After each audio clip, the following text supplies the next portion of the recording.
intro.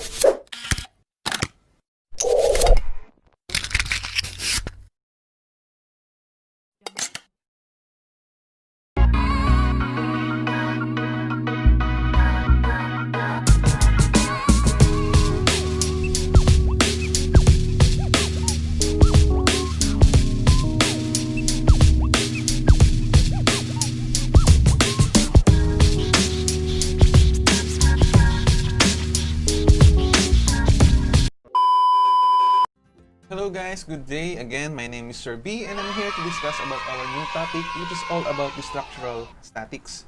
So ang una natin i-discuss is yung analysis of statically determinate rigid frames. So sa sunod na slide, alamin muna natin kung tungkol saan ito. So basahin natin.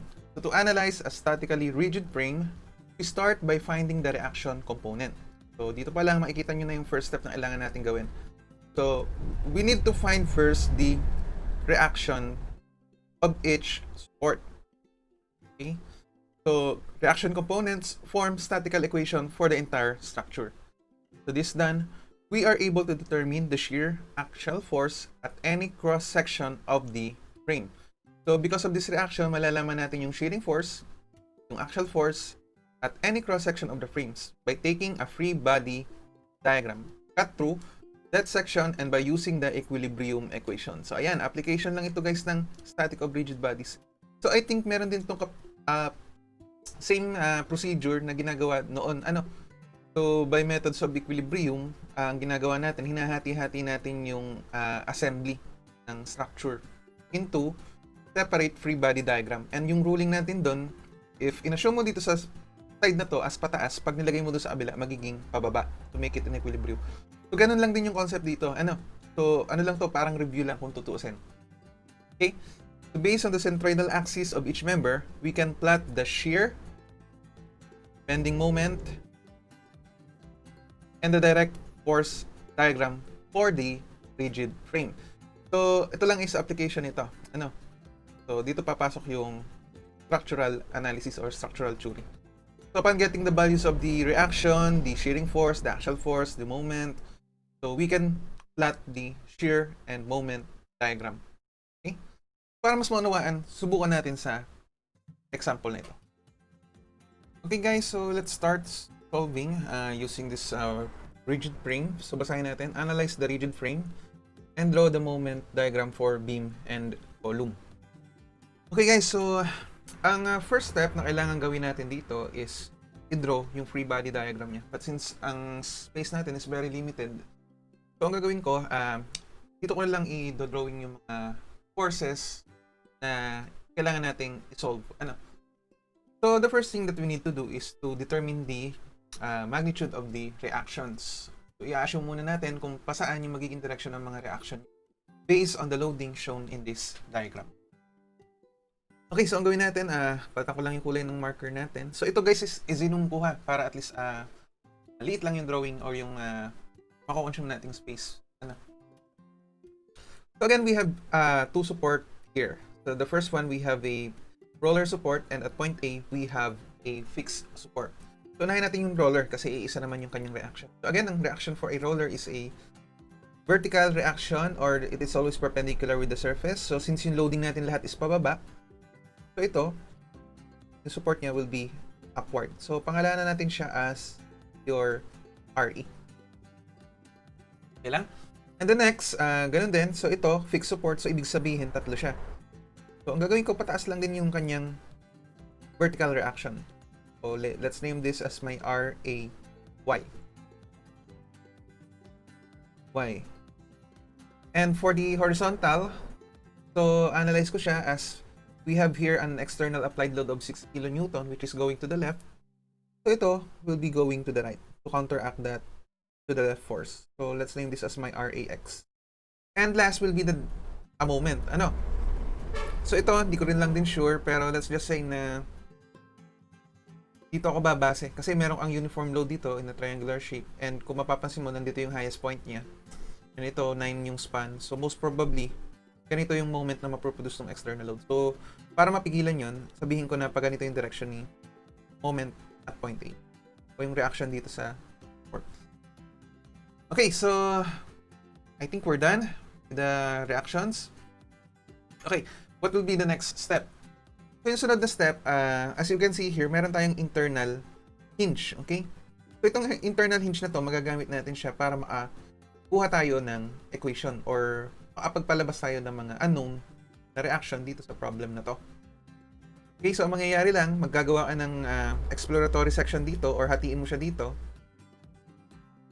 Okay? So pagkahati mong ganyan, ano yung maproproduce nating diagram? So, di ba ganito? So, una, meron ka ditong trapezoidal load. So, we need to get the value of that. So, unahin ko muna to kasi in-isolate ko muna yung right portion. Kasi from there, mapapalabas tayong isang unknown. Load, ayan. Okay, so I will name this, the height of this as my, ano gusto nyong letter? Sige, y na lang, y. So, ito daw si y. So, ito na lang. So, y is to 6, yung distance na 6 na yan, and then ito, 12. So, by ratio and proportion, hanapin natin yung value ng y. So, that y over 6 is equals to 12 over 12. Okay. So, y is equals to 6 kilonewton per meter.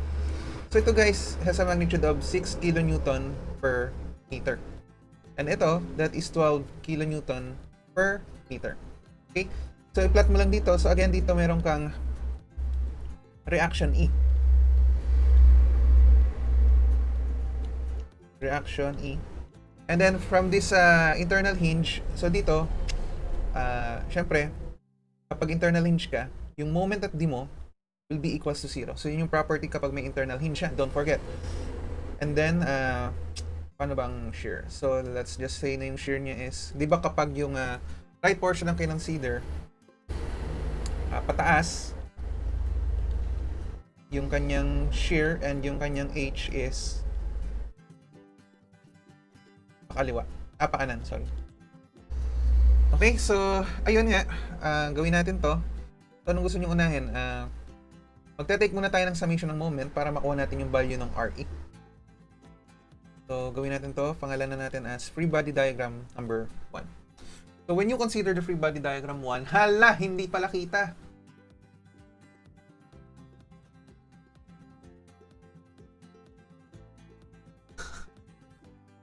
Pero hindi ako natin sa taas. I-zoom out ko na lang guys. Zoom out ko ng konti.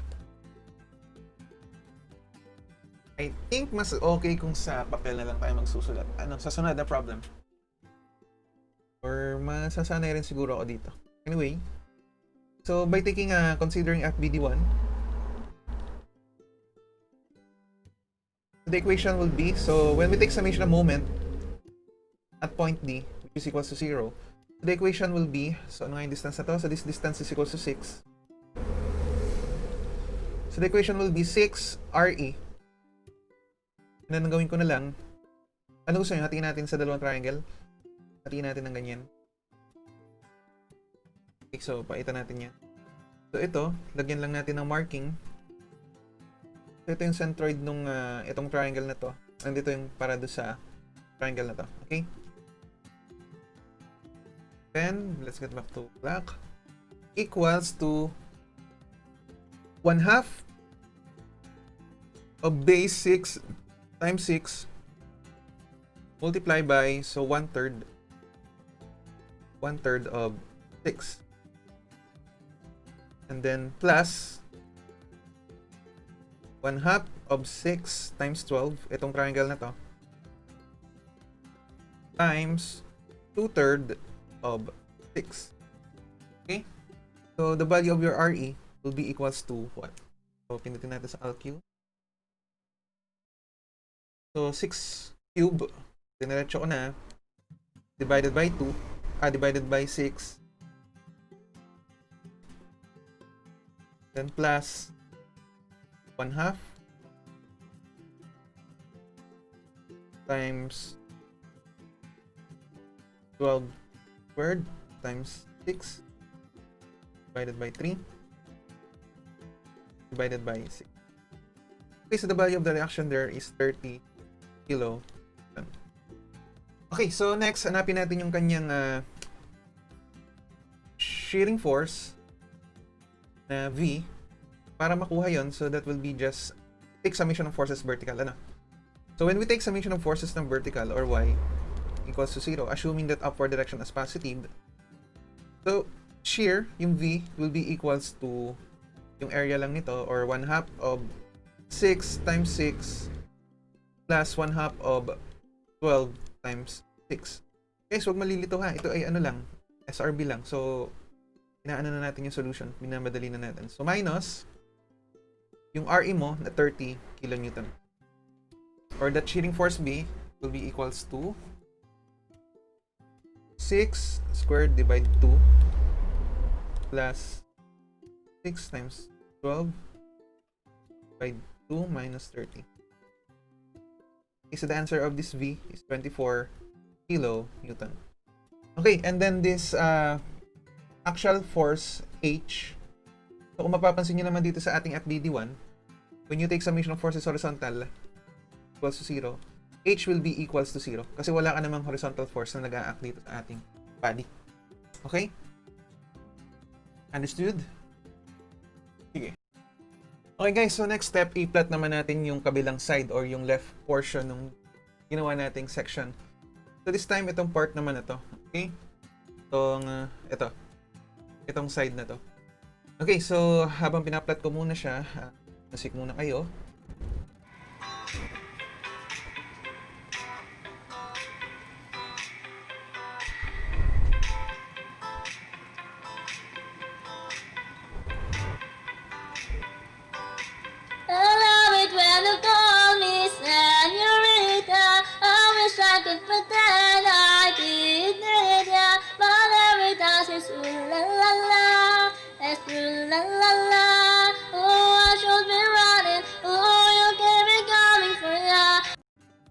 Okay, so this time naman, gaya nga nasabi ko kanina, i-plot ko lang ito or dyan ko itong free body diagram nung other side. So, our goal here is to determine the reactions at point A. So, unahin natin gawin, mag-summation tayo ng forces horizontal. Okay? So, considering FBD2, so pangalanan natin itong FBD2. So, this, ano natin sulat dito? Ito lang natin. So, considering FBD2, okay, so when we take summation of forces X equals to 0, so ano ba yung mga forces X natin or in the X direction? Ito, we have H, kaso 0 na naman siya, so no need for that. Or that will be RAX, 1, and also this 6 kilonewton. So minus, transpose ko sa kabila to make it positive, 6 kilonewton. Okay, so we have now the value of Rx. And next, siguro may idea na, mag-summation ng forces Y to get the value of RAY. So when you take summation of forces ng Y equals to 0, assuming upward direction as positive, so the equation will be RAY, pababa. Yung shear mo, pababa, so minus. So transpose ko sa kabila, positive. So 24, and then yung area ng triangle na to, or plus 1/2 of height 6 times the base na 6 din. Okay, so what is the value of RAY? So that will be 24, 6 times 6 divided 2 plus 24. So that is equals to 42 kilo. And then yung isa, yung moment A, so moment lang din tayo dito sa point A. So when you take summation ng moment at point A, assuming dito nga, in-assume natin counterclockwise, so gawin na lang natin counterclockwise. So moment at A, so that will be equal sa, ano ba yung mga forces na i-consider natin? So wala na itong mga RX, RAY ha, so siya ay concurrent. So lahat ng counterclockwise positive.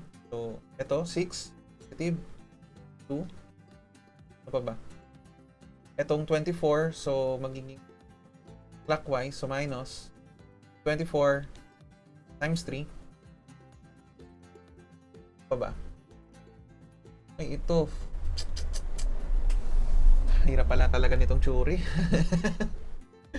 Okay, so by ratio and proportion, di ba ito 6? Pakita na natin para hindi ito 6, okay? So ito, di ba ito 3? Ito 3. So ibig sabihin, gitna lang to. So ibig sabihin, itong part na to, 3 kilonewton per meter. Ang mangyayari kasi, itong side na to, pakita ko lang. Ayan. Yung side kasi ng triangle na yan, magkakapag-produce ng counterclockwise. And then ito, itong uniform load na trapezoidal na to, pakabilang ikot. So, clockwise. Ang gulo-gulo ng mundo. Okay, so unahin natin to. So, plus, yung area ng triangle na to, yung maliit na triangle. So, plus 1/2 of 3 times 3. And then yung centroid niya. So, ito yung sinasabi ko. Kung di kayo maalam mag-moment, yari kayo. Plus 1/3 of 3. Then kung magkamali ka ng isa sa moment, though makikita mo naman yung share on moment diagram, dapat magsisira. Kasi yung ibang case, hindi talaga magsisira. So, we're done with this. So, minus yung kabilang side. Ito. So, tingnan lang ulit natin sa dalawang triangle. Ayan. Ito yung centroid ng isa. Ito yung centroid ng isa. Okay, so unahin natin ito yung triangle na to. So, 1/2. Konti na nga. So, minus 1/2 of the base na 3 times the height na 3 times yung centroid niya 1/3 of 3. Again, hindi ko na siya pinapakita ha. I'm expecting kasi na alam nyo na tong solution na to. Kasi kumukuha lang tayo guys ng moment. Plus, nakaano siya, enclose sa parenthesis. So, plus, yung triangle na to. So, 1/2 of 6 times 3 and times 2/3. Ayan, so meron na tayo ng moment. Teka lang ha, baka may nakalimutan. Guys, tingnan mabuti. Okay, tama na yan. The moment at A will be equals to 6 times 2 minus 24 times 3 plus 1/2 of 3. Cancel naman yun. Minus, nandun sa parenthesis, 1/2. 3 times 3.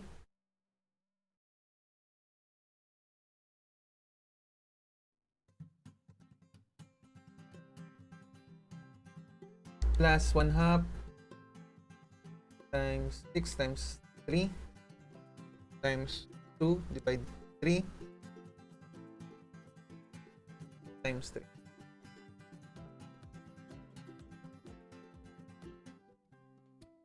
Okay, so the answer is negative 78. Kaso meron tayong kulang pala dito. Hindi ko pala naisama yung moment mismo. So plus plus MA. Kasi itong equation na to, so parang hindi lang mali to, ganito kasi dapat siya. Tama ko lang ha. Kamali pala ako ng sulat dito. So ito, diba we assume that counterclockwise moment at A is equals to 0. And then, sulat mo lang to, part ng equation na to. Then, sa dulo, plus MA. So, ang napalabas kasi natin is negative. And then, yung mga equation na yun, transpose mo sa bili para maging positive ka. Or that is 78 kilonewton. Anak, so huwag malilito dito ha, sa negative 78. So yan, dadalhin mo lang doon sa kabilang side ng since yung equation nga natin is ganito yung final sa dulo.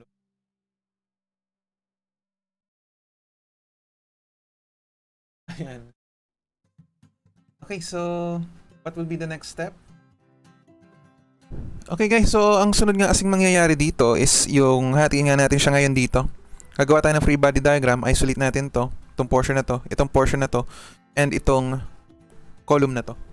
So, ito-drawing ko muna siya para at least mabawasan yung minutes ng video na to. So, iyan ko na lang siya kapag tapos na kong i-drawing yung free body diagram niya.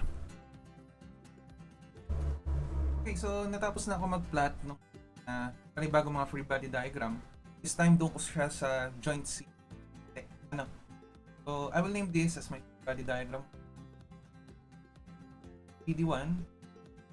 Ba't natin ito ginawa? Again, kailangan natin analyze yung mga internal mag-a-act dito. Joint C.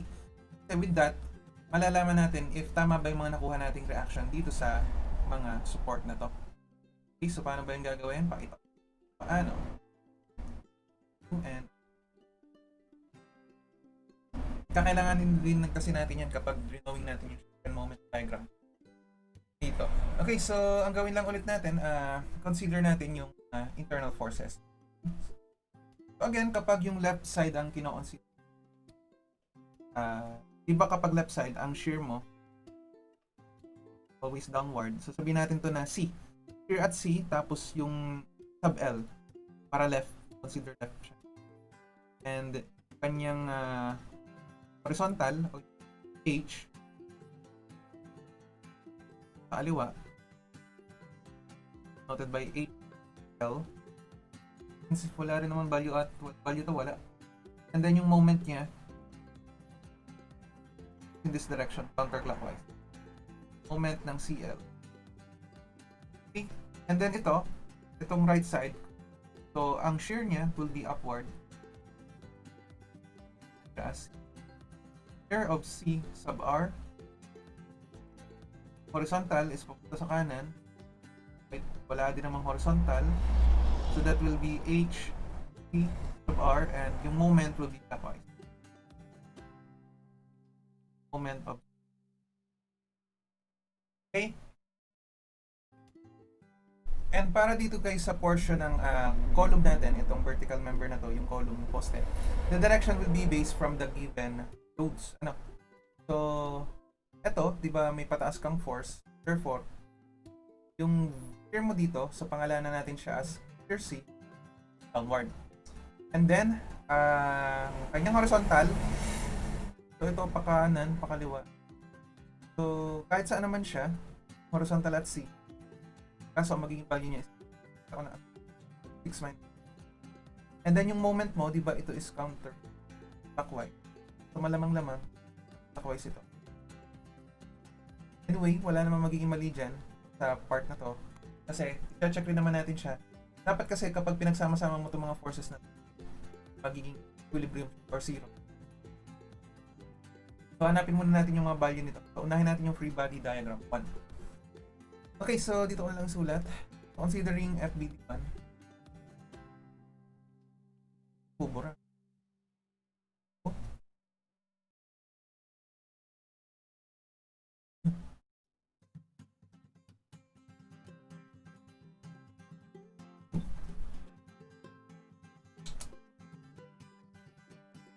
Undo.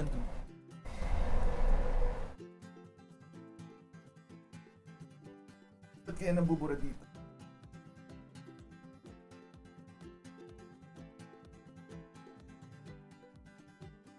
Meron yung pad. Considering FB. Okay? So ito try to take. So anong gusto nyo unahin? Your CL. Assuming that downward forces as positive, summation of forces y equals to 0, the equation will be your CL pababa rin. So this is so transpose that. So negative half of times 3. That will be 4.5 kilo. Okay. Next will be HCl, but HCl, when we take summation of forces x, so that is equals to, since wala namang horizontal force acting. Okay, and then next, okay, so when you take summation of moment at point consider direction, assuming that counterclockwise moment as positive, L equals 0, the equation will be equals to MCL plus 1/2 of 3 times 3, kanyang centroid, which is 1/3 of 3.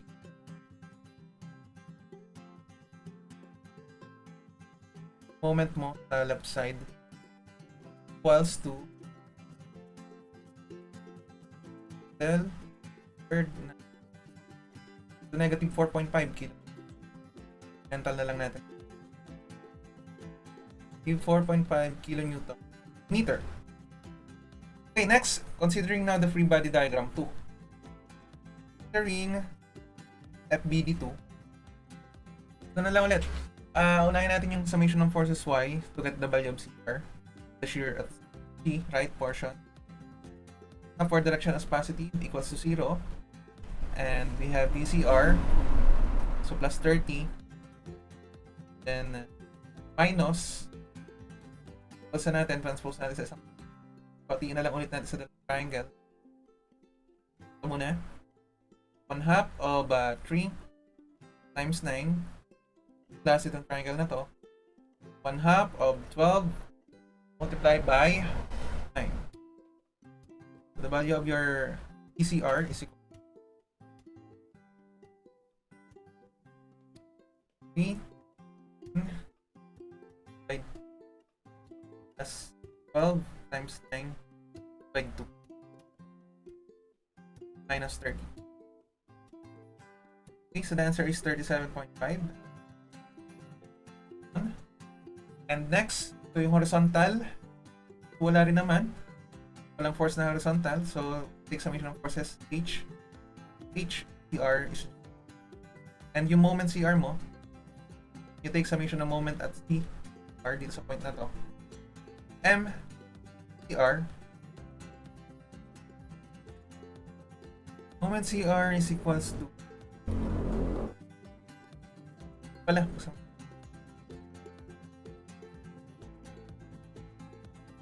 plus ito, triangle 1/2 of 9 times 3 times 1/3 of 9.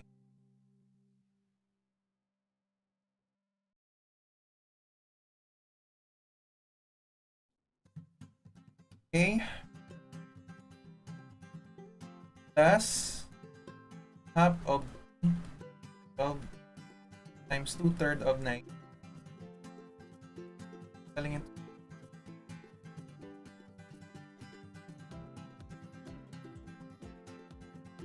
Minus 30 times equals to 0. Equals to 0, or MCR mo will be equivalent to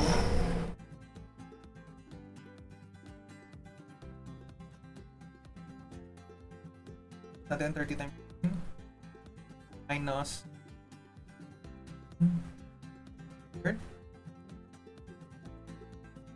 times 12 by 3 minus cancel, divide 2. The answer is negative 94.5 kilonewton. Okay, so last will be yung para sa FBD natin. Then kapag make natin siya ng summation, dapat magsisiro siya. Doon natin malalaman na tama yung magiging. Okay, so this time, itong figure na to, body diagram. Nahanap na ba natin yung so, considering FBD, so HC, wala na. Next, yung shear C. Tingnan mo lang to, di ba ito lang yung dalawang force na nagkakasa kanya. So yung shear C mo is equals to 42 kilonewton. H 0. And yung moment C, so take tayo na sa take summation of moment at point C. So we have MC plus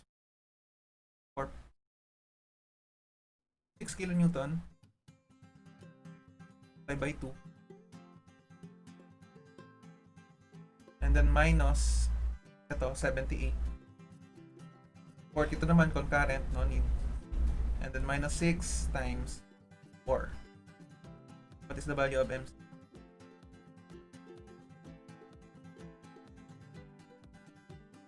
Two, 6, 2 minus 78 minus 6 times natin sa kabila.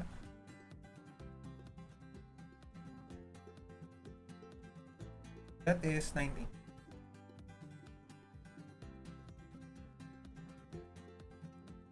Okay, so ito yung sinasabi ko sa inyo guys. Pagsama-samahin natin yung mga forces. So, considering joint C, unahin natin yung summation ng yung mga V. Pagsasama-samahin natin lahat ng shear. Ang shear CL mo is baba.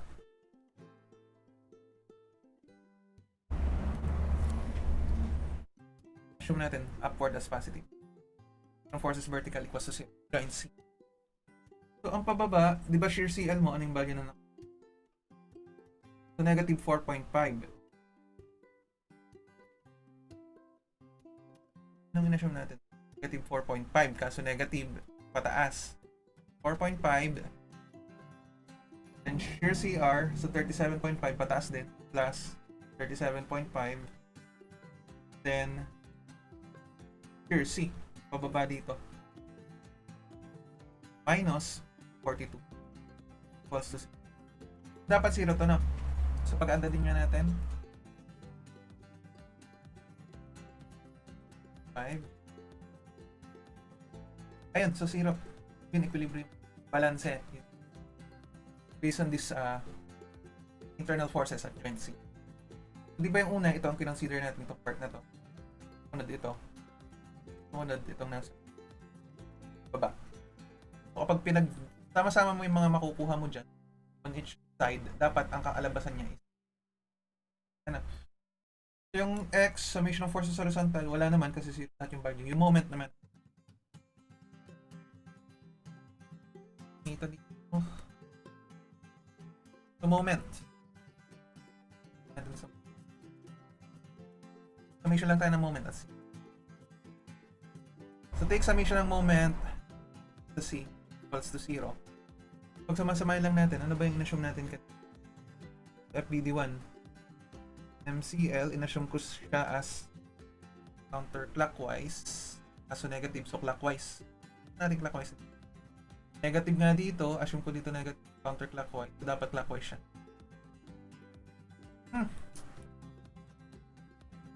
4.5. You're right.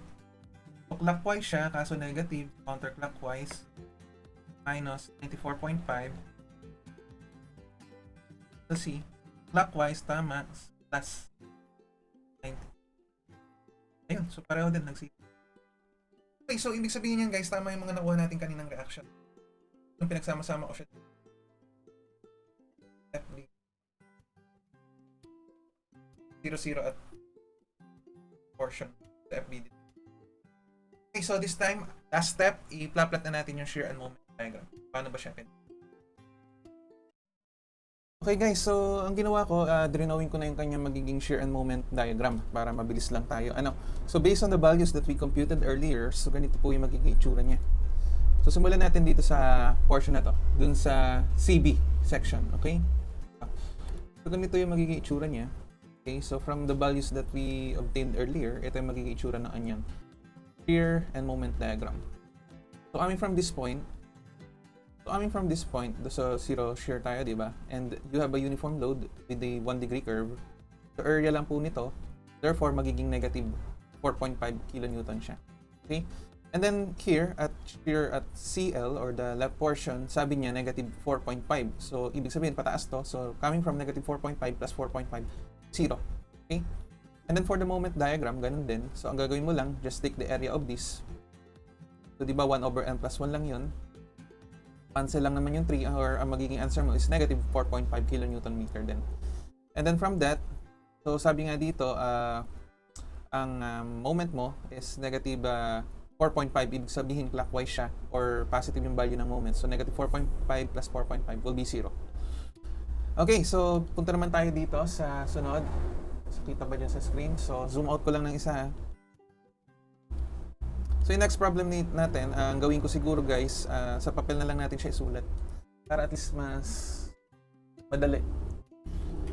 Okay, so ganun lang din yung principle dito. So ganun din, so i-plot mo lang siya. So dun sa nakuha nating shear CR or yung shear dito sa section C, considering this right portion, positive 37.5. So taas ka ng 37.5 and then isusubtract mo yung area ng trapezoid na to. Or dalawang triangle. So the answer will be negative 30. And then from here, hindi ko lang naisulat. So di ba ang reaction natin dito? The reaction there is equals to 30. So taas ka ng 30. So magsi-0 siya. Therefore correct. Okay, so dito guys, kung mapapansin niyo sa diagram natin, dito tayo nagkaroon ng zero shear. Okay? So, di ba kapag ang location mo ng shear, dyan mo makikita yung value ng maximum moment, which is 40.6. So, paano mo ba ma-compute yung 40.6? Okay? So, ganito lang yan. So, ang gagawin natin guys, alamin natin kung nasaan itong location ng zero shear. So, ang gawin natin, ito, isa-section natin. Okay? So, pakita ko lang na mabilis kung paano ba siya inukuha. But this is the same concept lang din naman ng pagkuha ng maximum moment and yung location ng maximum moment sa beam. So, ito naman was discussed sa inyo during your mechanics of deformable bodies, shear and moment diagram. So, ang gawin natin, again, isa-section ko dito. So, ganito po yung makikita natin dyan. So, anuhin na lang natin yung drawing niya. Hirap talaga dito sa drawing pad, 12 kN per meter.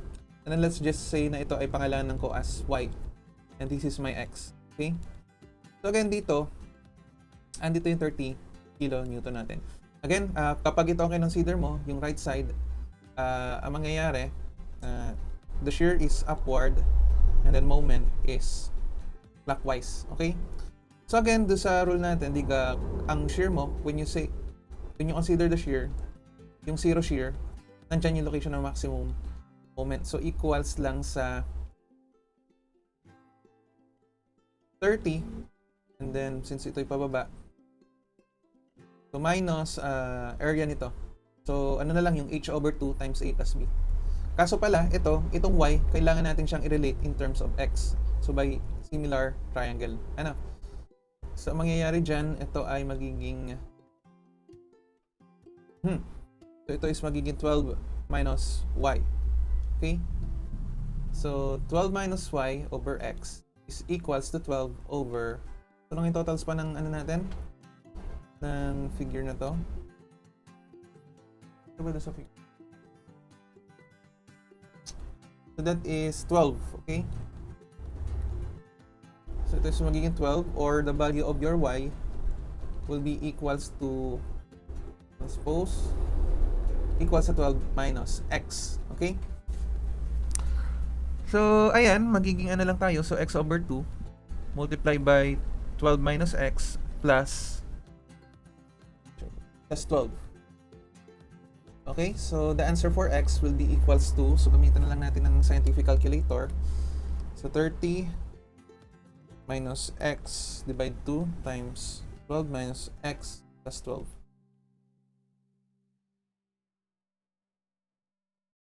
So, the answer for x is 2.8348.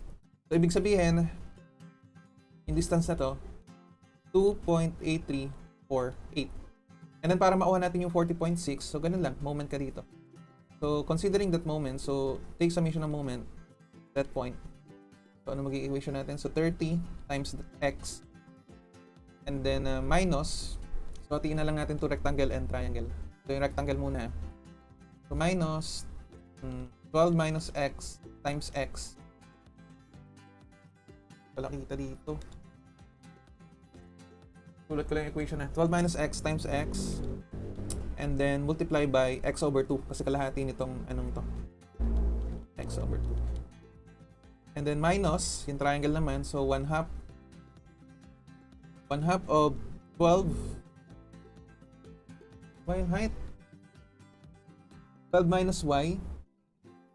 Kaso yung y mo is equals to sa value niyo. 12 minus y. Minus y. 12 minus x. Base times height. 2 times base. And then coming from this point, so that will be 2/3 of x. Okay, so what will be the value of the moment? So, ano nyo lang yan? Sa calcu. So, store natin yung value. 2.3. So, 30x minus 12 minus x. So, x squared. So, x squared divide 2 minus 1 half times 12 minus 12 minus pa times alpha squared times 2 divide 3. So, yan. Ang nakuha natin is 40.6242 kilonewton meter. So, this is the value of the maximum moment do sa point na yan. So, ayan. Ito lang po siya. Okay, so, zoom out ko lang. Nagkakaintindihan dito And then, let's proceed with this portion. Ayan. Sa posting yan. So, by plotting again the shear moment diagram based on the answer we obtained earlier. So, ganito yung magiging itsura niya. Ano? So, ganun lang ulit. So, for example, ito palang E natin is the actual force acting dito sa column na to. Ito yung value ng shear C at saka RAY. So, compressive siya with a magnitude of 42 kilonewton. And then for the shear diagram, so coming from this point dito sa bottom, so punta ka dito ng 6, then dire-diretso ka lang, and then sabi dito, babalik ka ng 6, then from this point, wala na naman na shear force. And for moment, so dito, counterclockwise, so negative, so 78, and then take the area of this, so 6 times 2 will be 90, then dire-diretso ka lang, so sabi dyan, 90 clockwise, so magsisiro ka ulit na. So actually, this is supposedly negative. So since clockwise siya, positive, so negative 90 plus 90, so we will be 0. Okay, so nag-0 ulit. Okay guys, so ano lang yan, by free body diagram lang, and then apply the equation of equilibrium para makuha yung mga ano. So hati-hatiin mo lang siya per section. Okay guys, so let's proceed with the next example.